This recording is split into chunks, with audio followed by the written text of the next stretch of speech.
Today guys, we're going to do a tier list of 29 gym items, revealing if they're worth your time and money so you get to build muscle as a skinny guy. We'll find out the best tools, which are the S tier, the mass makers, all the way to the D tier, which I call the literally piss items. Let's get into it. Alright, first, why should you listen to me? Look, I'm a provincial powerlifter, bench press gold medalist. I can squat 315, I can do deadlift 405. I have more than 10 years of working out as a skinny guy. I've trained many of my friends. I've been coaching some people. Also, I can do like 10 muscle ups, 20 plus pull-ups, 30 plus dips, freaking front lever, back lever, you name it. I'm probably capable. With that being said, let's get into the tier list. They're freaking chalk, my people. I don't know why, but people seem to just not know about chalk. The number of times I gave someone chalk in the gym and they were so shy putting a little bit, I was like, come on man, put some more. And then he went on to do his like free weights movement. His strength like just exploded. Super good, super cheap. I bought like 4 freaking blocks back in 2019 and I'm only at the 3rd one right now. So it's durable and it's still your own strength. You're not cheating. It's just you remove the sweat essentially and then you have a strong forearm grip. And any free weight movement, it all comes down to your forearm strength. Chalk is really S tier. It's a mass fucking makers for us skinny guys out there. So yeah, S tier right there. Then going to be the freaking weight belt. To me, it's literally a piss item. I'm gonna tell you why. We don't lift heavy, man. I know it's helped with the compression. You're strong, you're explosive, the air gets stuck up. If we do compound movements, we're trying to work like smaller muscle groups inside of us, so we don't want to stabilize our abs or anything. We really want everything to be part of our form. D tier, literally piss. Let's go for something more more normal. So the towel, right? I don't really love it, but you know, it's essential. We need if we go to the gym, so I'd put like a okay tool. Then let's go with smelling salts. Fun tool to use, especially with friends. You don't want to do it alone because now you look like a freaking drug addict. I would put smelling salts as a great tool and it primes you up. You can do a heavy lift afterwards. Just don't use it a lot because you're gonna burn some pieces of your smelling inside. Then let's go for another right here. Let's go for the rolling foam. I'm kind of off actually. Reason is, yes, I do use one, but I don't feel like it's doing much. Really, I prefer stretching over like foam rolling myself. And when it comes to the freaking quadriceps and hamstrings, it hurts just too much. Like it's not even sustainable. So it's just I'd put it as an okay tool. Let's go with elastic bands, man. Honestly, really freaking nice. It helps you learn calisthenics skills like there's no tomorrow. It's a great way of warming up, great way of stretching after a workout. So for me, this is the best. It's a mask maker, definitely, no doubt about this. The freaking breathing mask. This right there is to me literally piss. What would you cut your oxygen intake? And then if you really want to play with your oxygen levels and your breathing tools in yourself, what I recommend to you is read this book, man. The Oxygen Advantage. This is the way to control your oxygen intake. So yeah, man, this is the tool, not a freaking breathing mask.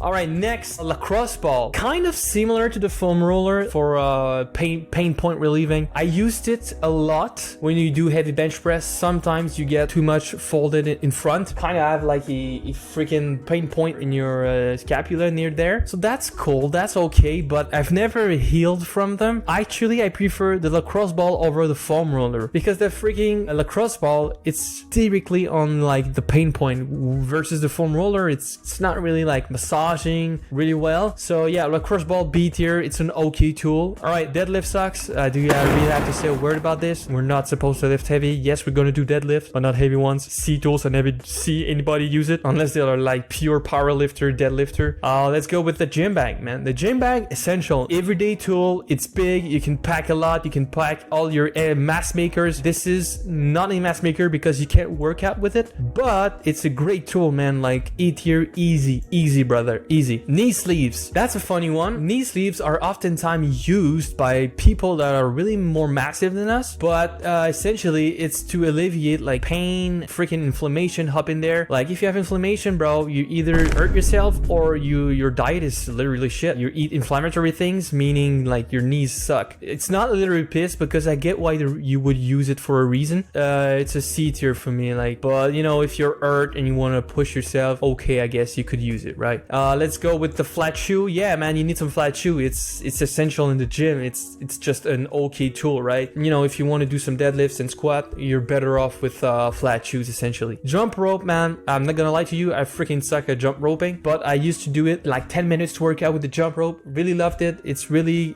targets my cardio like I guess nothing else. It's a great tool even though I don't like it. Funny way to train cardio actually. Let's go with the dip belt. I think you already know what I'm gonna say if you watch my content. This is a mass maker, both because you can do weighted calisthenics, weighted dips. When you do those and you get good at those, your bench press is gonna explode. The reason is when you go deep into the stretch, it's the stretch that your chest is not familiar with it, and then it means that when you're on your bottom position when your bench press, you're really freaking strong because you've stretched deeper than that with the weighted dips. So really great. Same for weighted pull-ups, man. Like when you do weighted pull-ups, I did yesterday, I'm super sore. So a dip belt, a freaking mass maker. Let's go with something a little bit controversial, the freaking ab roller. Look, I didn't build my abs, my six-pack abs that I have year-round with ab roller, and I mean the reason is it's not constant tension. It feels like it's too hard. Sometimes it's just too hard. Other times you don't feel the contraction or the tension. You don't have control. It's kind of wobbly. I'm sorry, but abs are not built with an ab wheel. They're not built with crunches either. This is literally piss to me. Let's go with headphones. Headphones, my guy. I don't like this model particularly because it feels like you're in the Matrix plugged all around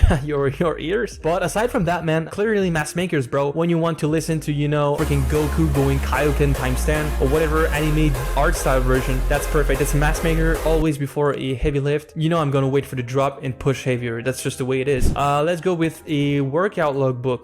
This one, I never used a workout logbook. I did track some of my workouts during the confinement, but it was my cell phone, so I guess it was not really the same, but I'm trying to work my memory muscle too, so I really like to just remember my last specific chest or specific muscle workout and really force my brain to remember it and then beat the last workout I did, so I don't have an overview of everything. That's too overwhelming. But really, if you do this, respect to you, man. Like it's big discipline, so to me it's an okay tool. Let's go with some fat grips. This one is going to be controversial, I guess. So fat grips, people use them to put it on their barbell, their dumbbell curls, because they think they're gonna have like bigger biceps out of them, but that's not the way I use them. You see, this is okay, I guess, but it's not really working as far as I'm concerned. So for us skinny guys, when we want to target our forearms right there, we're gonna use fat grips because that's arm wrestling training essentially. So therefore, fat grips, A tier, easy. Let's go with ring dips. So you know, I'm a big calisthenics fan. I always use them in my workouts even though I go to the gym, but rings, I never use them, but I really like those and I see great benefits out of them. The few times I did it, like my strength is literally zero. It's so not comparable to like straight bars and everything. I've heard great things about them. I think the tricks look cool on them, and I think it's a great tool, man. So that's an E tier easily, brother. Another one, lifting freaking straps, sorry, I don't believe in them. Reason is, it's not your strength, it's the strength of literally the strap itself. Compared to, you know, chalk is still your forearm strength. It's stiff because you have chalk in there, like it's solidifying your grip, versus this is doing your forearms job at your place. Therefore, you're not engaging your forearms essentially, and you're lifting heavier weights that you shouldn't lift as a skinny guy. You should start with the basics. So this, to me, lifting straps, I'm sorry boys, but it's an D tier, literally piss item. Let's go with dip bars. This one for me, it's a mass maker. I just love it. If you have some at home, you can work out with them easily, do more dips, try some tricks here and there. So mass maker right there. I already told you about dips. It's an essential movement for chest development and literally bench press strength. So really, man, dip bars, S tier, easy. Let's go with elbow sleeves. So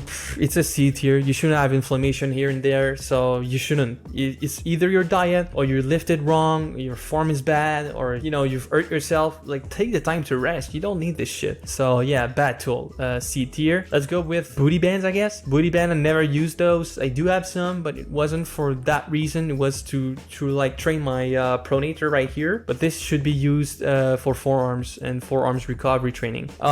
This shit right here, sorry for my language, but you know, this bench press strap, I think I've used this 2 times in my lifting career. here, and both times I hurt myself with this. I see some heavy lifter use it, so that's a C tier. It's not piss, but it's a C tier as far as I'm concerned. Let's go with the shaker bottle. You know what they say, man. If you ain't shaking, you ain't pumping, right? Yeah, that's an easy A tier. You can put your pre-workout, protein shake, whatever. It goes with your identity. When you bring your shaker everywhere, everybody knows you're training even though you look skinny. That's kind of the mindset here. You have to act accordingly to your shaker, so you're gonna go to the gym, right?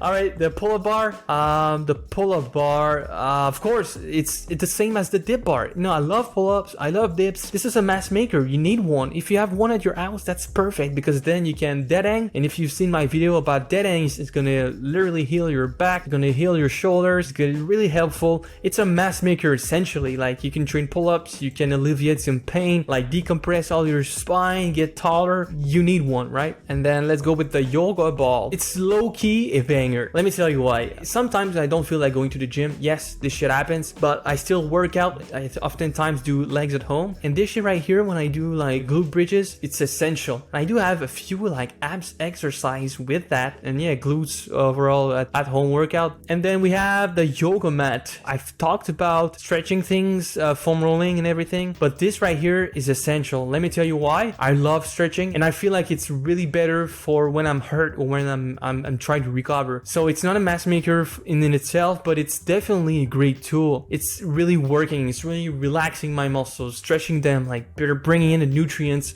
with the breathing and everything. But let's just go with the push-up bar. So push-up bars, I've been gifted those as a teenager at 15 years old at Christmas by my mother, right? And then I still have them right now, and I think it's a great tool, man. Like, it's not bad, it's not okay, it's a great tool. And you know why? It's because when you do push-ups, right, in the beginning, when you're a total beginner, push-ups, like straight push-ups are enough. But when you get a little bit better at it, you kind of want to go deeper into the movement, so you recruit more muscle fiber. These push-up bars are essentially doing it for you, so you can go deeper, develop more chest for a cheap price essentially. So really, it's a great tool. I still have them, and when I do chest at home, I'm training my push-ups with those, right? I'm training my chest with those. And by the way, if you're a young professional man that wants to get to his dream physique, I want you to scroll down below, click the first link, and go grab a Calendly book call with me, so we can see if we can work together to get you your dream physique. With that being said, here's our tier list that we made together. If you agree with me, if you disagree, I want to know your opinions. I want to know your comments. So make sure to comment down below,